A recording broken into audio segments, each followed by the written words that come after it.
It's a good life that I provide here. I have been good to you. Respire bien, respire bien. Voilà. A chilling return to Gilead, the dark exploits of a French serial killer, and a behind-the-scenes look at a stretched public health system.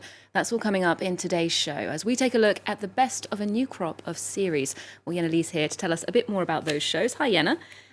Now, we're starting off with the long-awaited comeback of The Handmaid's Tale. We were left waiting on the edge of our seats at the end of season 3. It's time for season 4. What can you tell us about it? Well, it's actually still under embargo because it's coming back to the streaming platform Hulu on April 28th and out in France a day later on OCS. So I can't tell you that much yet. What I can say is that it kicks off right where we ended it at the end of season 3 with an injured June Osborne played by Elizabeth Moss, who's being rescued by fellow handmaids as they run away from airport guards. We can take a look right now at the trailer.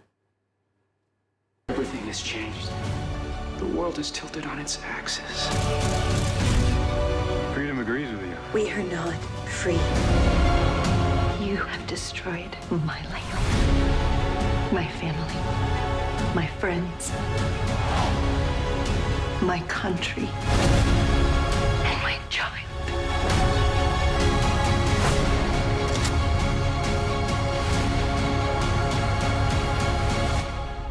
I ask for justice.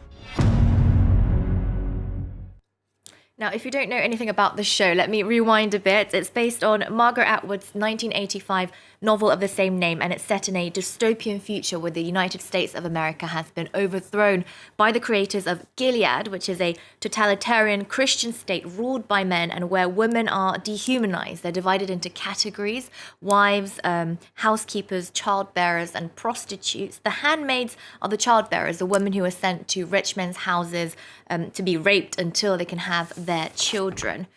Now, it's been a very dark premise indeed with The Handmaid's Tale. It's been 2 years since the last season. Was it worth the wait? I'd say absolutely. Elizabeth Moss's acting is still mesmerising. She's won an Emmy, a Golden Globe, a Critics' Choice Award for Best Actress for this show over the years. She's also an executive producer of the show. And for season 4, Moss makes her directorial debut for 3 out of the 10 episodes.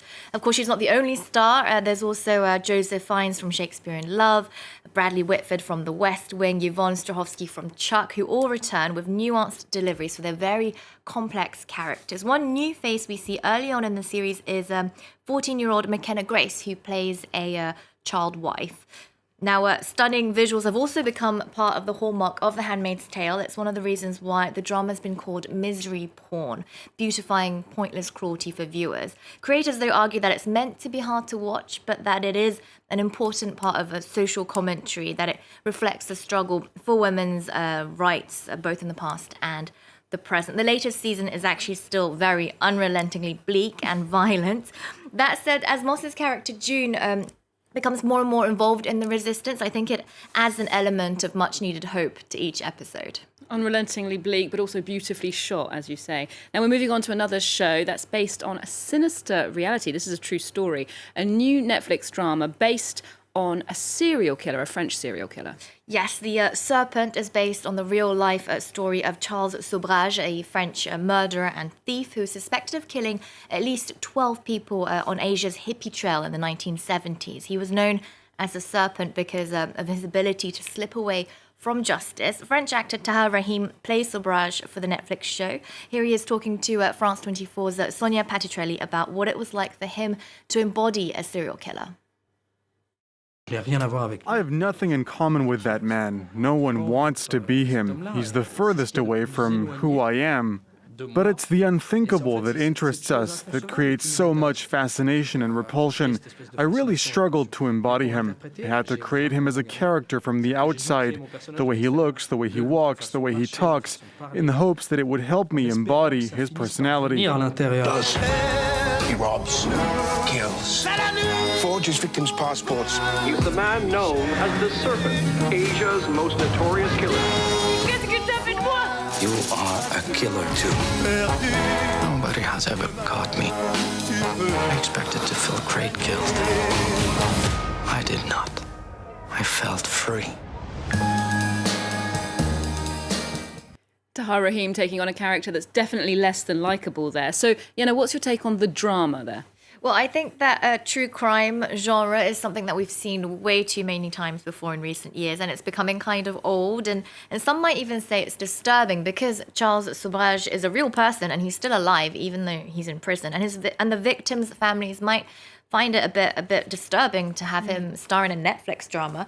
The only new thing about The Serpent for me is perhaps the setting. It's about white people in Bangkok doing a lot of drugs and getting high. It's the hippie era. But even this, for me, is a missed opportunity. There's barely anything about the social and political context of the 60s and 70s of Western imperialism in Asia. The Vietnam War is only mentioned in passing, and the hippie movement is reduced to drugs and spirituality. The context, for me, is something that could have been more developed, especially as Charles Sobhraj, a French national born to Indian and Vietnamese parents, was known to use the ills of racism and imperialism to justify his attacks and to portray himself as a victim. And he was well known here in France. I believe that he wasn't shy of the media, actually kind of used them to further his agenda. Exactly. He really was someone who loved attention. And in parallel to his character and his real person, the show also focuses on the story of a junior Dutch diplomat called Herman Knippenberg. Billy Howell plays the man whose determination really helped to track down the killer in real life. He comes across as an endearing hero. But actually, Knippenberg's then wife, Angela Kane, was disappointed with her portrayal by British actress Ellie Bamber, saying that the show undermined her role in cracking the case. In any case, for me, it's all about Tahar Rahim, who makes the show that's worth your while. He's charming, he's eerie, he's ruthless, and his subtle acting is overall quite convincing. We see why he's becoming more and more popular and recognized on the international stage. Rahim recently was nominated for a Golden Globe, for a BAFTA, for a film he starred in called The Mauritanian. French cinema buffs, though, will have known him for years since he starred in Jacques Audiard's A Prophet. Yeah, he's very respected here, and I'm sure that's not the last project he'll be doing in English. Now we're moving on to another series with a French talent. It's the second season of Canal's medical show Hippocrate, or Interns. Yeah, I think this is your favourite this time around. Why has it made your pick?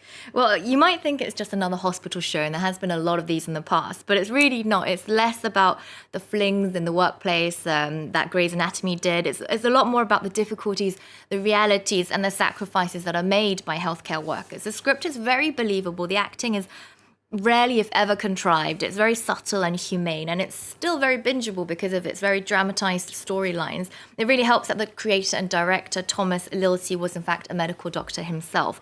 And to me, Interns feels like his tribute to public hospitals and the people who work in them. Now, season 2 begins in the heart of winter. It's set in a hospital in a poor Parisian suburb, and the pipes have burst in the ER, meaning ER doctors have to join forces with their upstairs internal medicine ward, a team we've already met in season 1. Je sais que c'est très dur. Je sais que t'es pas formé à autant de pression. Si on crie, si on pleure, si on panique, on n'est pas le patient. Le patient, il a peur. Si t'as peur, il a encore plus peur. Et ça monte comme ça. Non, nous, on tient. Now, as the English name of the show suggests, Interns is all about interns, the medical students getting their real-life experiences. Here we have Alison, Hugo, Arben and Chloe, who all return to the show for season 2 and try to adapt to their new situation. And each of them also have their own personal baggage to deal with. You mentioned the character of Chloe there. Now, she's played by actress Louise Bourgoin. France 24 actually got a chance to speak to her, and she told us about what she's learned about the state of French public hospitals since playing that character. I was very far from reality. I wasn't aware of the financial challenges, the business-like pressure to make profit, which is completely obscene, actually, compared to what they provide, the healthcare they give us, and the lives that are at stake. Just next to the set, there's a real hospital. They told us in real time, before we stopped filming because of the lockdown, that they had tents in the car park. They were overwhelmed and they didn't have enough means. Real life intruding there. Louise Bourgoin mentions the lockdown. So is COVID-19 in the series at all? Well, actually, the powerful thing about the show is that you see how difficult the situation is for hospitals, even before COVID hit. This season doesn't even mention the pandemic until the very end, so I'm guessing that the next will be centered around it instead. I'm really eager to see how they fictionalize the reality of the pandemic. I'd also like to get to know a little bit more about other recurring characters, such as the very charismatic head nurse. Okay, well, finally we're wrapping up the show with something a bit more fun, perhaps a bit of escapism, a Polish drama about a sex app. Yes, Olivia, Netflix's Sexify looks like a lot of fun, and it's actually the complete opposite to The Handmaid's Tale, if you will, and both are coming out on the same day. It's a comedy about students creating a mobile app that's focused on orgasms and female pleasure. Perhaps it'll be an antidote for those seeking relief from the current conservative climate in Poland. It certainly sounds like a lot of fun. Thank you very much, Yena, for that update on the latest TV shows to watch this month. Remember, you can catch up with all of our shows on our website, and we're on social media too. We'll leave you with the trailer of Sexify. Założymy laboratorium masturbacji. Nasza aplikacja ma za zadanie pomóc kobietom w odkrywaniu siebie. Łechtaczki? Punkt G, tym się zajmujesz? W seksie chodzi o uczucia, a nie o sprawność. To jest bardzo ważne dla mnie, dla ciebie i dla kobiet w ogóle. My będziemy musieli poważnie rozważyć pani dalsze losy nauczania. I jeżeli znajdziesz coś, na czym ci naprawdę zależy, to o co zawalcz? Sudan, the land of the Black Pharaohs, is the new holy grail for archaeologists the world over. While some hope to get rich by plundering the ruins, others seek to protect the sites and raise popular awareness. مثلا امشي زياره لاي منطقه لما اشوف حاجه كده محفور بمشي بفتش عليها ميه لكن لقيته انه ده مكسور والكسره ده. Don't miss this investigation by our reporters from the archaeological sites of Sudan. Reporters on France 24 and France24.com.